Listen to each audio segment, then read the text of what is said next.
wabarakatuh. Halo semuanya, perkenalkan nama saya Hena Putri Hidayah. Saya dari kelas BKM 24. Di sini saya akan menjelaskan tentang sistem reproduksi perempuan bagian luar dan bagian dalam. Adapun yang pertama, saya akan menjelaskan tentang sistem reproduksi perempuan bagian dalam.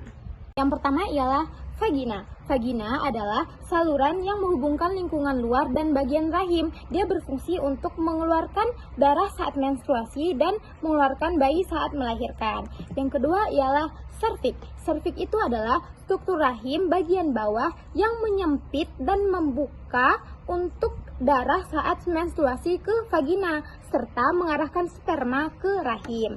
Adapun yang ketiga ialah cervical navel.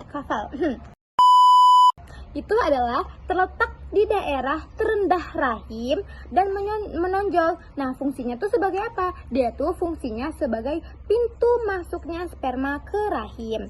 Adapun yang ketiga atau selanjutnya ialah perimetrium. Nah, dia tuh bagiannya yang mana? Dia itu bagiannya adalah lapisan luar rahim atau uterus yang berfungsi untuk apa? Berfungsi untuk melindungi bagian luar. Adapun selanjutnya ialah myometrium. Nah, dia itu bagian yang mana sih? Dia itu adalah lapisan tengah rahim atau uterus yang berfungsi untuk mendorong mendorong bayi saat keluar. Maaf ya. Habis itu dia tuh mengembang saat masa kehamilan. Nah, terus itu ada yang terakhir endometrium. Nah, dia tuh adalah maksudnya yang terakhir itu lapisan terakhir yang berada di dalam gitu. Nah, dia itu tempat menempelnya janin atau ari-ari. Selanjutnya kita masuk kepada perteluran. Nah, jadi yang pertama ada ovarium. Nah, ovarium itu adalah sesuatu yang berbentuk nih telur. Dia tuh ada dua bagian, yaitu bagian kanan dan bagian kiri. Yang mana dia tuh berfungsi untuk menghasilkan ovum atau sel telur. Nah, terus ada kan kayak yang menghubungkan antara ovarium sama rahim ini. Nah, dia itu adalah bernama ovarium ligamen. Nah, itu penompang tipis sekali yang menempelkan antara ovarium dan rahim. Nah, dia itu terletak di pinggul yang berfungsi sebagai apa? Berfungsi sebagai menopang ovarium untuk membawa ke pembuluh darah. Nah, di situ ada lagi fimbriae. Nah, dia tuh apa sih? Dia tuh berbentuk seperti jari-jari gitu kan. Dia tuh berfungsi sebagai apa? Untuk menangkap sel telur. Nah, yang dari ovarium tadi. Terus itu kita masuk ke tuba Fallopi. Ini kan kayak ada saluran gitu kan. Nah, dia itu namanya tuba Fallopi. Dia itu adalah berfungsi sebagai jalan ovum dan tempat terjadinya pembuahan. Terus itu ada lagi uterus. Nah, uterus itu adalah struktur rahim seperti buah pir. Nah, dia tuh berfungsi untuk berkembangnya rahim atau janin selama kehamilan. Nah, adapun yang terakhir adalah uterine fundus. Nah, dia itu bagian atas yang paling luas, yang paling besar. Nah, fungsinya itu sebagai apa? Fungsinya itu untuk memperkirakan kehamilan, melindungi janin, dan sebagainya. Nah, selanjutnya saya akan menjelaskan tentang sistem reproduksi perempuan bagian luar. Nah, yang pertama kita dari bawah dulu ya, dari ini. Nah, ini tuh namanya apa? Itu namanya anus. Dia itu adalah bagian akhir dari saluran pencernaan yang terletak di bawah rekrum. Nah, jadi dia tuh berfungsi untuk tempat terakhir gitu dari sisa makanan. Dia yang mengeluarkan kotoran-kotoran kita. Nah, terus selanjutnya ialah vagina. Sebagaimana yang saya sebutkan tadi, vagina itu kan berfungsi untuk mengeluarkan cairan atau darah saat menstruasi, habis itu melahirkan anak. Nah, dia itu juga terletak di bagian belakang kandung kemih dan di bagian bawah rahim.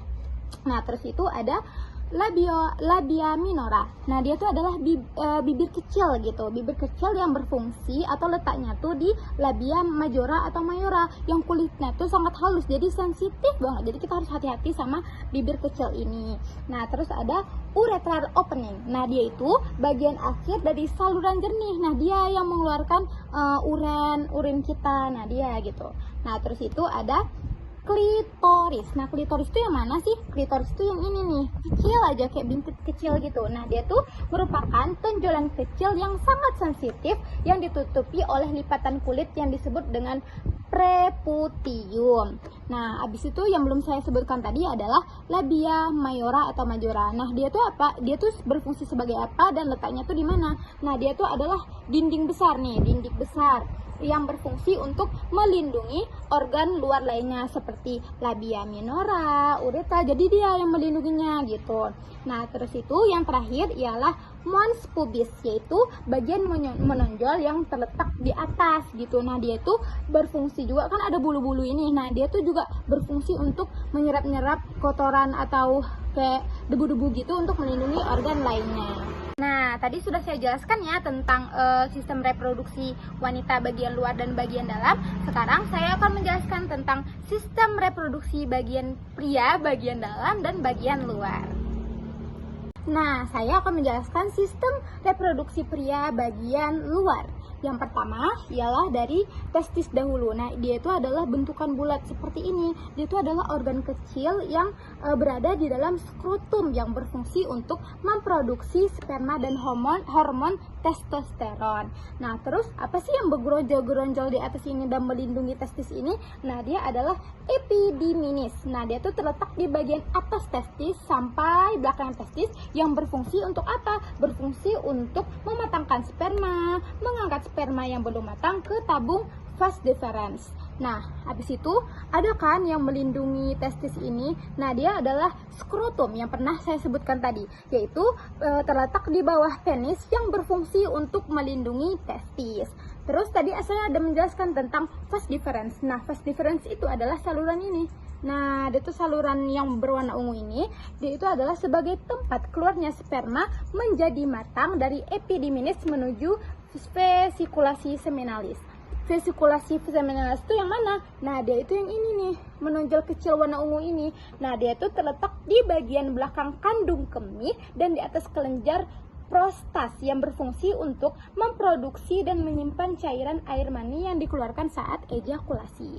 Nah, terus itu kelenjar prostas itu apa? Nah, kelenjar prostas itu yang warna kuning ini, dia itu terletak di bawah vesika urinaria yang melekat pada dinding bawah vesika urinaria yang berfungsi untuk menyumbangkan cairan tambahan saat ejakulasi. Jadi kalau kurang, dia yang menambahkan yang warna kuning ini. Nah, terus apa sih yang gede ini? Nah, dia adalah kandung kemih yang terletak di bawah perut, di bawah pinggul, dan tepatnya di belakang kantung atau tulang kelamin yang berfungsi untuk memumpung urin gitu. Nah, jadi dia tuh yang memumpung urin dari cairan-cairan dalam tubuh kita lalu dikeluarkan.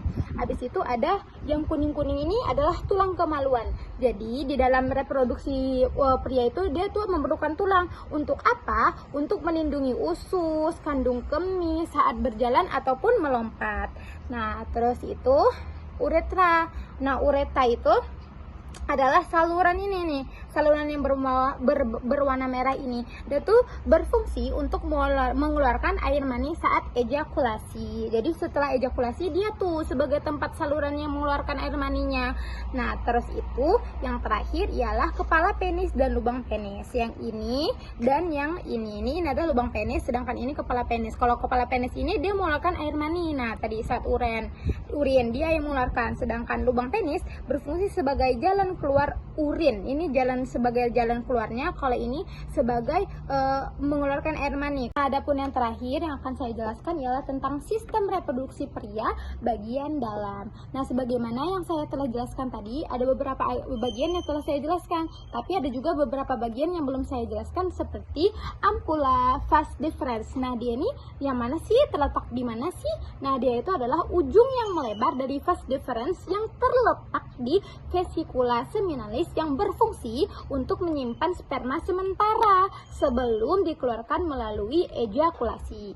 Nah, terus itu saya belum menjelaskan tentang kelenjar Chopper, yaitu terletak di bawah prostas ya, di dekat dengan pangkal uretra yang menghasilkan cairan bening yang berfungsi untuk melubrikasi uretra sebelum ejakulasi. Nah, jadi dia yang memompa dulu, yang untuk menggabungkan lalu dikeluarkan melalui ejakulasi. Nah, habis itu yang belum saya jelaskan adalah jaringan erektil, yaitu terletak di dalam penis yang berfungsi untuk mengisi darah dan menyebabkan ereksi. Nah, ini jadi kan nggak mungkin kan nggak ada darah gitu dalam reproduksi manapun, sistem manapun. Jadi dia yang berfungsi jaringan erektil itu. Nah, itu tadi penjelasan dari saya tentang sistem reproduksi perempuan bagian luar dan dalam dan sistem reproduksi pria bagian luar dan dalam. Jika ada kata ataupun tutur kata yang salah ataupun yang kurang ataupun yang tidak bisa atau kurang dimengerti, saya mohon maaf. Sekian dari saya. Wassalamualaikum warahmatullahi wabarakatuh.